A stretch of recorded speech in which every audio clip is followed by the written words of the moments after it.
Hey guys, this is Dante again, and I'm just chilling in my car, waiting for my next class or my next daily activities.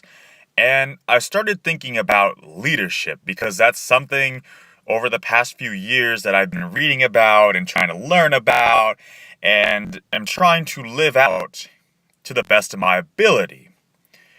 And when you look at leadership, you can listen to guys like Tony Robbins, John C. Maxwell, um, Jordan B. Peterson, the clinical psychologist who's now in the spotlight, who I, by the way, love, and I'm actually ordering his book, 12 Rules for Life to Guard Against Chaos. And I listen to individuals like Sadhguru, who's a spiritual leader and or mystic, and they all say things slightly different, but the commonalities of leadership generally are described as having a vision, having the ability to articulate it, and then being willing to encounter the unknown or to push in when nobody knows the direction to go. Now, leadership, if we want to keep it as one simple thing, there are descriptions and characteristics that are typical of a leader. But I was sitting by myself and I was thinking, aren't there multiple ways to break down leadership? For example, the one thing I'm particularly going to go into in this video is situational leadership. Now, when we describe leaders, oftentimes we get this perception that a leader can lead in every single situation, that they can encounter everything that comes across them, that they know every facet or aspect about life, which from what I've observed is completely false. In fact, the leader often has to become the follower. And it's funny because in society, followers get a bad rap.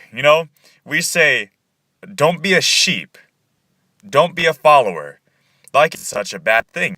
However, I'll tell you this. If any single person on this planet tells me that they have never followed someone or some concept or something, they are in complete and utter denial. At times, everyone has the potential to be a leader, but we are definitely all followers at one point or another. For example, I'll give a personal account about me. I went to Japan like 3 or 4 years ago, and I felt like I was going to take on every situation. I was going to be able to navigate the streets of Tokyo and Kyoto and all the various types of cities. I'd be able to take the bullet train just fine. And what I ended up finding out was that there were days I went out by myself. Don't get it twisted. But most of the time, I needed my grandma, who went with me on the trip, to talk to the local culture and the natives and to guide me through the nuances of culture. I only know a little bit of Japanese. Unfortunately, I'm not fluent, but my grandma is. So oftentimes, I was the follower. I had to tag behind my grandma, who's 70 plus years old, in order to make way in this foreign land, to me at least. Typically, if you look at my grandma or you look at myself, they would say, oh, I'm the leader. But that was completely wrong. And that's so many situations in life. And let's take, for example, Bill Gates or anybody else who's at the top of their field.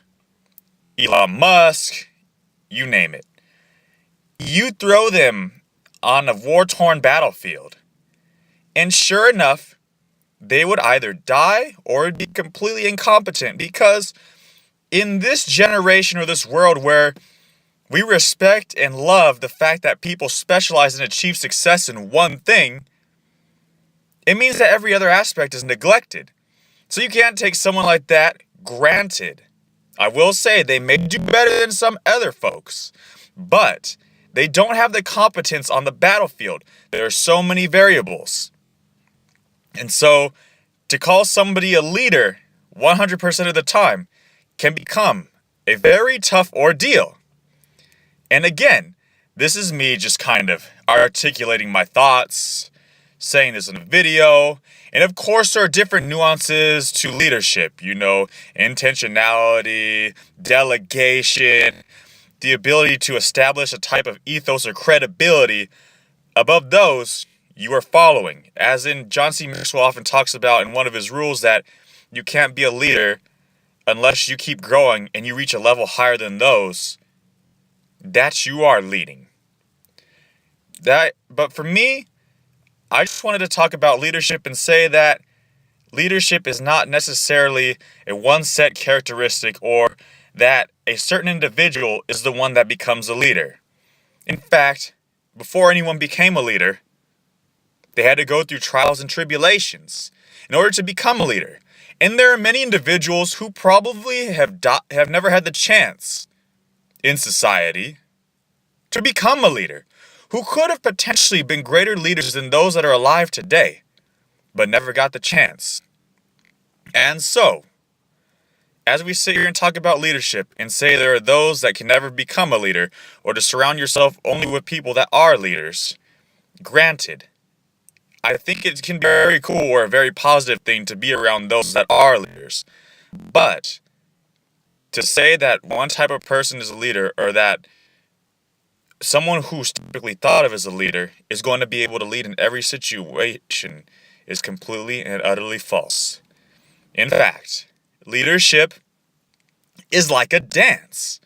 There are times where you must emerge as a leader, but then you must recognize with the awareness that there are times where you must be the follower. True leaders, in my opinion, understand when they must become the follower. Granted, I'm not saying if somebody says jump off a cliff, that you need to jump off a cliff. Okay, that just doesn't make any sense to me. However, understand that life is a lot grander than we think it is. And to say that you're never the follower is a fallacy. This is Dante again. I hope you like this video.